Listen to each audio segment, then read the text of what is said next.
ามสืบมาไกลเฮาบ่เคยถอยยืนหยัดต่อสู้เพื่อคนลาวทุกคน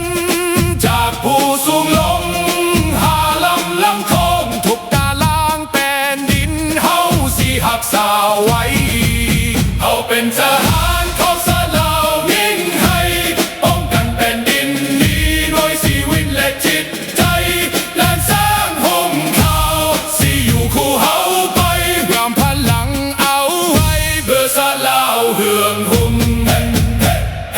คำสัตย์สาบานดังกองในใจ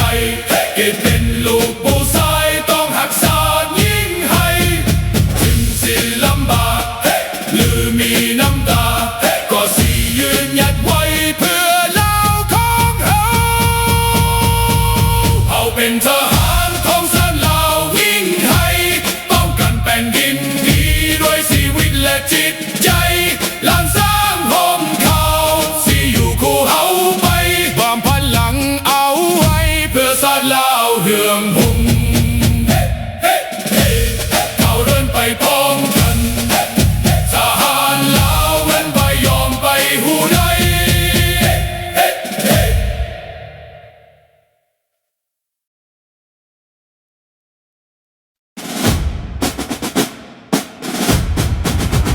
ศาสตร์เราตั้งแต่เดินมาขึ้นชื่อลือชาอยู่ในอาเซียนศาสตร์เราผูกพันไมตรีหวังสามัคคีฮักพ้องกันฮักศาสตร์ฮักประเทศเขาฮักเจ้าปกเกศเกษาฮักศาสตร์ฮักศาสตร์สมาแต่บุหารมาฮักษาดินแดนบ่ให้ศาสตร์ใดมาล้วนฮาวีอบอุ่นญาติแย่งสิ่งเอาให้คืนเข้ามาลู่วุ่นวายสู้จนตัวตายต้านทานศัตรูสวยเสพสู้เลือดเนื้อเสียเมาฟื้นฟูผู้เอาบรรเทาทุกข์กัน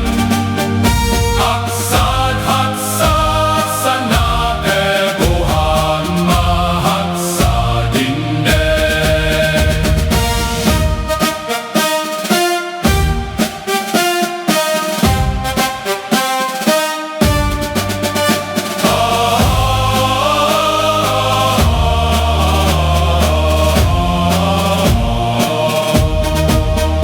บ่ให้ศาสตร์ใด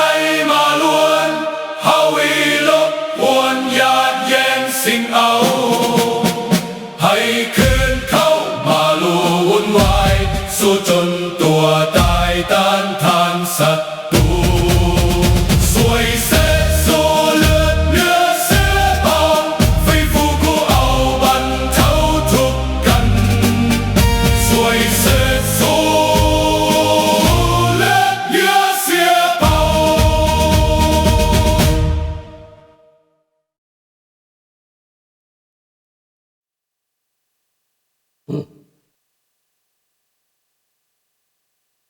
สบายดีพี่น้อง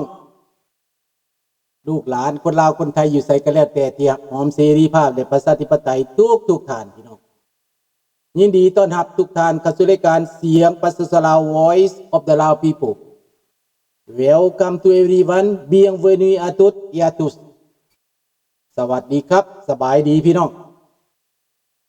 Bonjour Good morning มาพบมาพอกันอีกตามเคยพี่น้องมื้อนี้ประเด็นข่าวสำคัญโลกเกี่ยวกับความอยู่รอดของคนเฮาในโลกนี้ถ้าเกิดสงครามนิวเคลียร์เฮาสิอยู่กันจังไดเฮาสิเป็นกันจังไดพี่น้องสบายดีเจียงแก้วสบายดีเบิดทุกท่านเด้อพี่น้องเด้อสบายดีวสันต์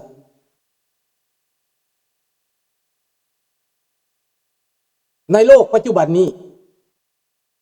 เป็นโลก2 ขั้ว3 ขั้วแต่ส่วนใหญ่นั่นก็สิ2 ขั้วนั่นแหละขั้วเผด็จการกับขั้วประชาธิปไตยขั้วประชาธิปไตยนี่มันจะยุ่งยากหน่อยนึง พอมันมีการต้องติมีการขัดขวางมีการขัดขวางมีการแทรกแซงได้ในโลกประชาธิปไตยนี่มันยากสบายดีทอนเปิดเลยเด้อดังนั้นพี่น้องในโลกประชาธิปไตยนี้มันเป็นโลกที่ว่าลายห้อยพ่อแม่ความคิดแต่นั้นจะให้ถือใจมดบ่ได้แต่ว่าต้องไปตามหลักการ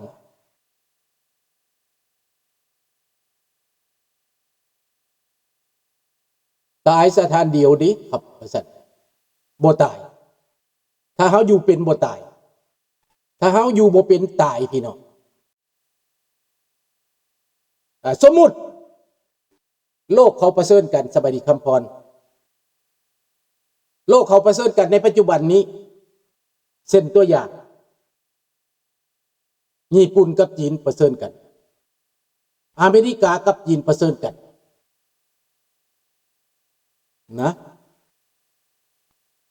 สมมุติว่าเขาไปเข้าข้างจีนจีนมันต้องเอาไปเป็นทหารแล้วมันเบิดต้องไปหับไส้มันเบิด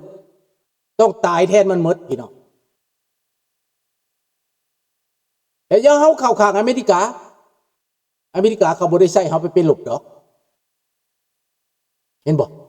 สบายดีกุ้งเขาอยู่ฝ่ายโลกเสรีนี่เพียงแต่ว่าเฮาฮู้เลือกค่ะตอนสงครามโลกครั้งที่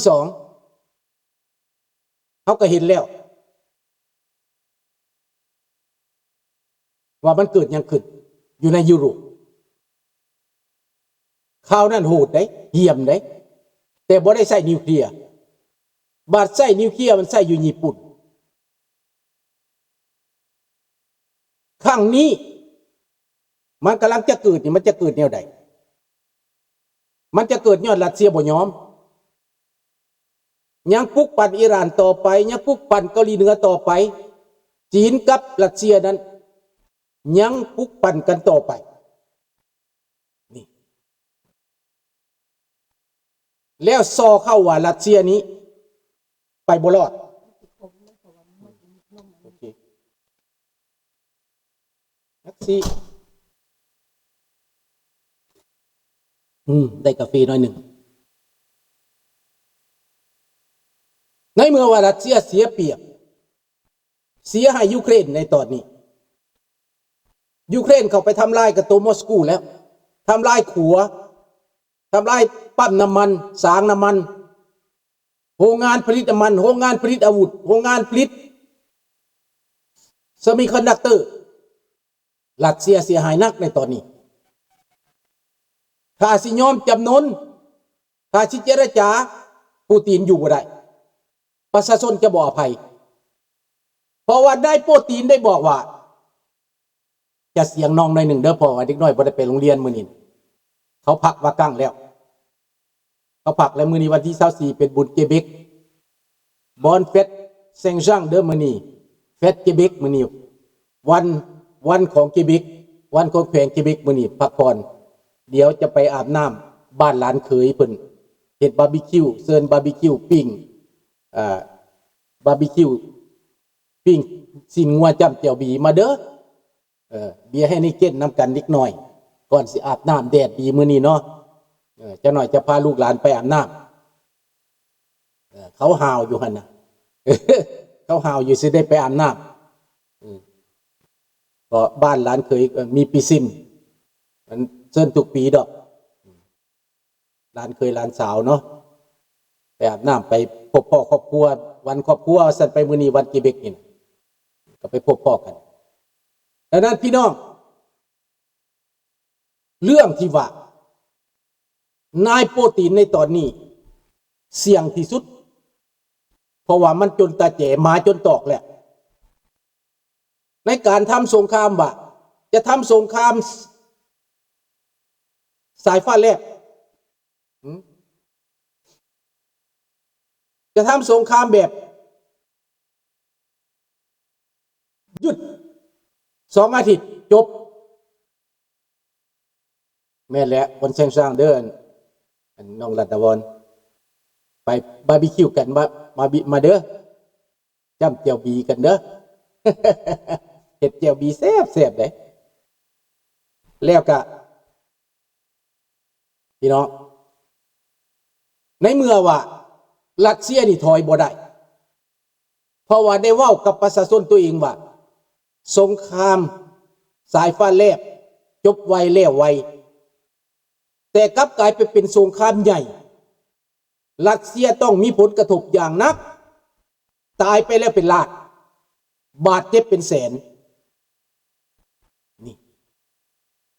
สงครามนี้เป็นสงครามที่หายนะสำหรับประเทศรัสเซียดังนั้นจะบ่ยอมเสียเปรียบเพราะว่าเผด็จการครองเมืองแม่นเผด็จการครองเมืองสบายดีน้องธนพรอ้ายแต่งเพลงกันลำผู้ไทยให้เลยเด้อแต่งเพลงลำผู้ไทยอีกเด้อสาวผู้ไทยไปแย่ไข่มดแดงนะแล้ว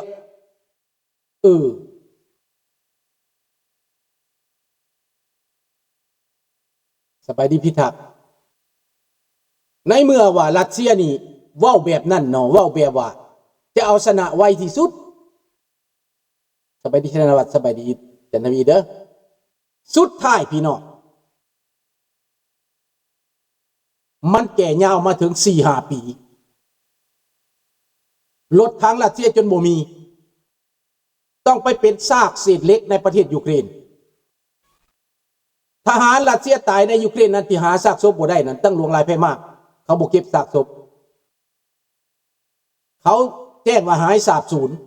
เขาบ่แจ้งว่าตายคันแจ้งว่าตายต้องได้เสียค่าหัวดังนั้นรัสเซียนี่จะเอาเงินไปเสียค่าหัวคนตายเป็นล้านมันบ่พอดอกจังได้ตัวประชาชนว่าหายสาบสูญคันหายสาบสูญเนี่ยบ่ได้เสียเงินต้องรอคอยก่อนซอกหาลูกซอกหาเต้าซอกหาผัวก็บ่เห็นนี่ดังนั้นทางออกของปูตินคืออย่างมันอยากเห็นสงครามนิวเคลียร์มันจะเอานิวเคลียร์ลงยุโรปคะแนนสงครามนิวเคลียร์กับยุโรปหมายว่าเกิดสงครามกับนาโต้พี่น้องคันเกิดสงครามกับนาโต้เกิดกับอเมริกาพออเมริกาปกป้องยุโรป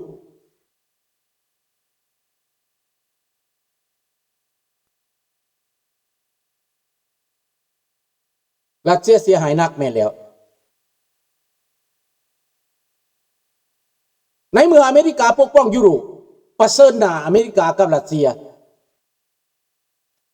มันต้องเกิดอย่างนี้ในยุโรปประเสริฐหน้ากับยุโรปกับอเมริกาในเอเชียจีนประเสริฐหน้ากับกลุ่มประเทศอาเซียนที่บ่ไปทางจีนดังนั้นการที่ว่าตายคือลุงว่าดังการความตายน่ะนะถ้าเข้าข้างจีนนี่ตายแน่นอนพี่น้องบ่เหลือโลดสงครามนี่ใหญ่ได้มันที่เกิดขึ้นนี่ใหญ่ได้พอจีนนี่ฮ้อนห้นอนทการอยากเห็นสงครามแล้วเดี๋ยวนี้ตอนนี้ทองลุ้นศรีสุริตทหารบ่มีไผไปเอาสร้างไป2 ตู่มันบ่มีไผไปบ่มันเบิดเท่านั้นแหละบักทองรุ่นน่ะแต่เฮาสิเมียนมันโดยยิงดอกบักทองรุ่นน่ะเมียนเมามันฮอดเวลาแล้วเมียนเมามันบักนี่น่ะบ่ต้องเอาไว้มัน6 แผ่นดิน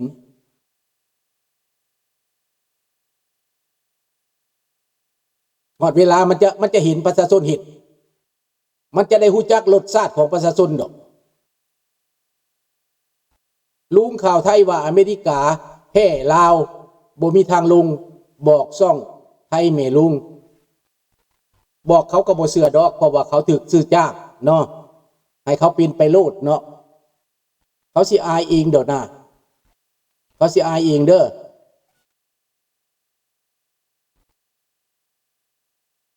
มันสิอายเองดอกพวกที่เว้าหั่นน่ะ